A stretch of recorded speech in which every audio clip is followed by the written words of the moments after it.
Je pense qu'un être humain, au moment où il va mourir, sent à ce moment-là si il n'a pas transmis ce qu'il avait en lui, je pense qu'il ne s'autorise pas le droit à mourir.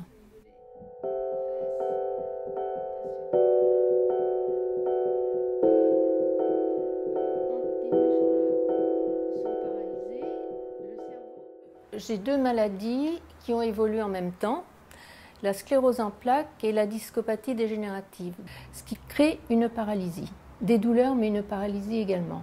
Le diagnostic a été fait pour la sclérose en plaques lorsque j'étais déjà en fauteuil roulant.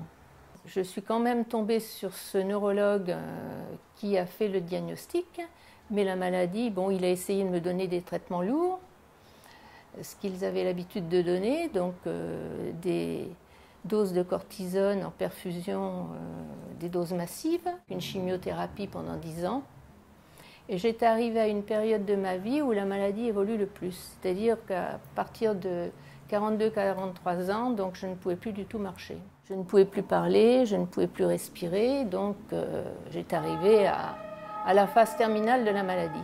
Donc j'étais alitée, sans pouvoir communiquer, donc je regardais le plafond et je me disais c'est pas possible de rester comme ça, il faut que je trouve une solution. J'étais vraiment prisonnière de mon corps et le sens de la liberté pour moi c'était pouvoir se mouvoir comme on voulait.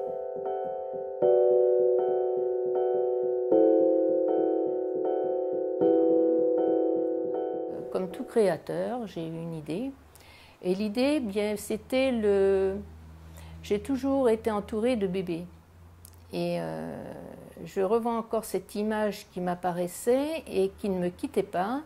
C'était le balancier rapide du bébé. C'est un balancier particulier. Et lorsque j'étais installée assise dans mon fauteuil roulant, sans pouvoir bouger mes bras ni mes jambes, j'ai essayé d'effectuer ce balancier rapide. Et en faisant ce mouvement de balancier, je sentais une énergie qui circulait dans mon corps. Donc cette énergie, je me suis dit, je vais profiter de ce moment où cette énergie passe. J'ai essayé d'ouvrir un doigt, juste au moment où je faisais le mouvement. Et je sentais que je pouvais ouvrir un doigt. Donc après, j'ai essayé d'ouvrir tous les doigts. Et c'est au fur et à mesure que j'ai utilisé ce système, donc cette énergie, avec le mouvement de balancier du tronc. Je sentais que dans mes jambes, c'est pareil, l'énergie circulait.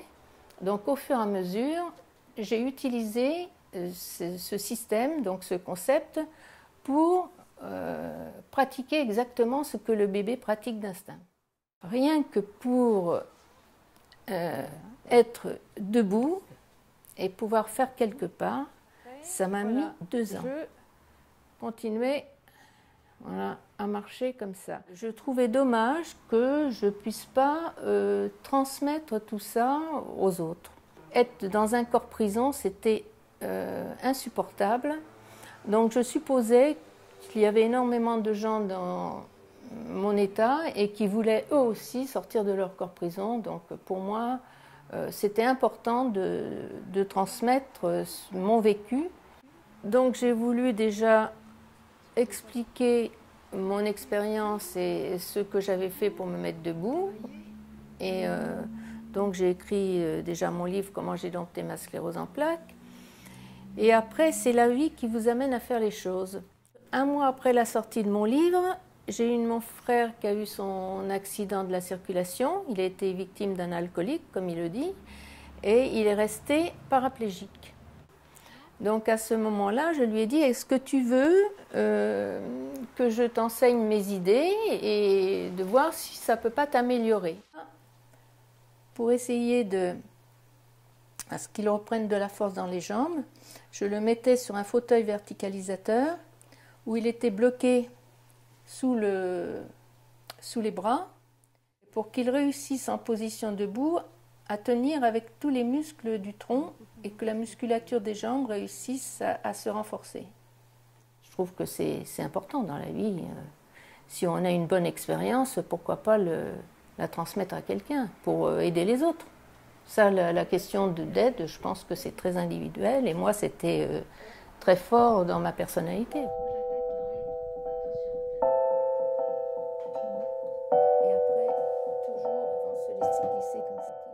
Vouloir vivre autrement et faire ce que l'on veut de son corps pour réussir à faire ce que l'on a envie, c'est le moteur de toute action. Je peux dire que je n'ai jamais de moment de répit, en ce sens que le handicap est là, très lourd, très profond, et que malgré tout, je dois toujours être vigilante sur tous les mouvements de l'ensemble de mon corps. Un combat fondé sur la volonté de vivre et la volonté de vouloir toujours apprendre, transmettre et découvrir des choses.